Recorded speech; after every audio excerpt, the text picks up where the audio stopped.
नेपाल में जो कुछ हुआ वो पूरी दुनिया ने देखा। नेपाल के जेनजी ने कैसे सड़कों पर उतरकर सत्ता को उखाड़ फेंका और एक झटके में एक तरह से ये सत्ता परिवर्तन कर दिया, तख्ता पलट कर दिया। अब क्या ऐसा ही भारत में भी होगा? क्या ऐसा ही महाराष्ट्र में भी होगा? ऐसा ही सब कुछ कहा जा रहा है। विपक्ष की तरफ से राहुल गांधी ने बड़ा बयान दे दिया और उसके बाद तो एक बार फिर से संजय राउत भी रडार पर आ गए हैं। यहाँ तक खबरें हैं कि जेल की सेल तक तैयार हो रही है। तो क्या वाकई में दोनों राहुल गांधी और संजय राउत एक साथ जेल के अंदर जाएंगे? क्या है पूरा बयान और मामला, सब कुछ दिखाते हैं, आपको बताते हैं। आप भी इस वीडियो को शेयर करें और कमेंट करके अपनी राय जरूर दें।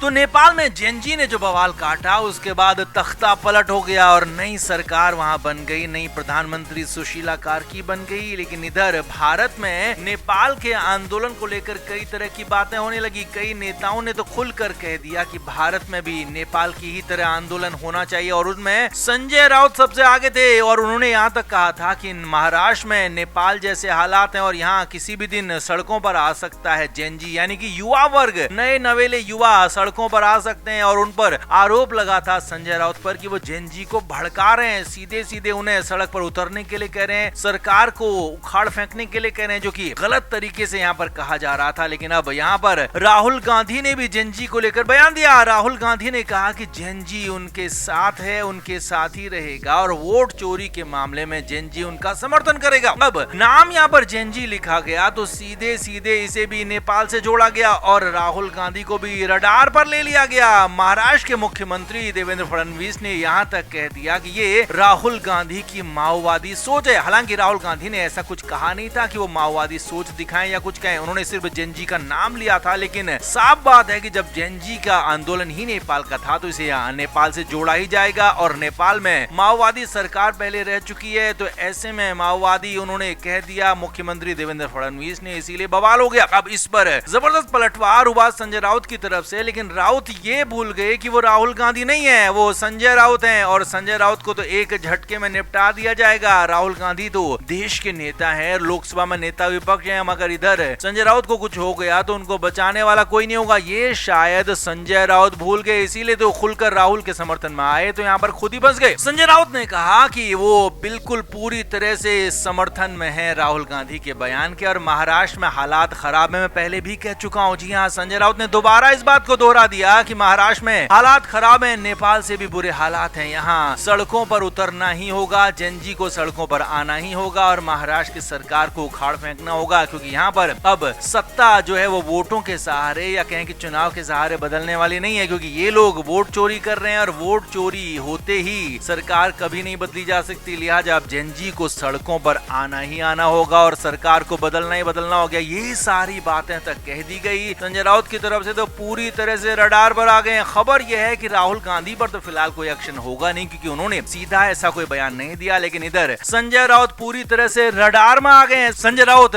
महाराष्ट्र सरकार के टॉप 1 पोस्ट में आ गए हैं कि उन्हें अब जल्द से जल्द कुछ न कुछ ऐसा किया जाए, उनको जल्द से जल्द कोई झटका दिया जाए जिनसे उनके बयान बंद हो जाए, क्योंकि नया वाला बयान जो है वो और ज्यादा बवाल पैदा करता है। इसीलिए तो खबर यहाँ तक है कि मुंबई में, महाराष्ट्र में, जी हाँ, जेल की सेल तक तैयार हो रही है। महाराष्ट्र में एक बार पहले भी संजय राउत को जेल के अंदर डाला जा चुका है, लेकिन वो बाहर आ गए थे। मगर इस बार कोई बड़ा मामला अगर उन पर दर्ज होता है, राजद्रोह जैसा केस दर्ज होता है, तो फिर तो बाहर आना मुश्किल होगा। और अगर राहुल गांधी को भी इस मामले में अगर साथ में उनके आरोपी बनाया जाता है तो मुश्किलें और ज्यादा बढ़ सकती हैं। तो कुल मिलाकर मुश्किलें बहुत ज्यादा बढ़ने वाली हैं संजय राउत की, ये साफ तौर पर नजर आ रहा है, क्योंकि वो बिना कुछ सोचे समझे यहाँ पर बयान देने में सामने आ गए, राहुल गांधी के समर्थन में आए तो एक कदम आगे बढ़ गए। तो आपका क्या कहना है? संजय राउत क्या अपने पैरों पर कुल्हाड़ी मार रहे हैं? आप क्या मानते हैं? कमेंट बॉक्स में जरूर से जरूर बताएं, वीडियो को शेयर भी करें।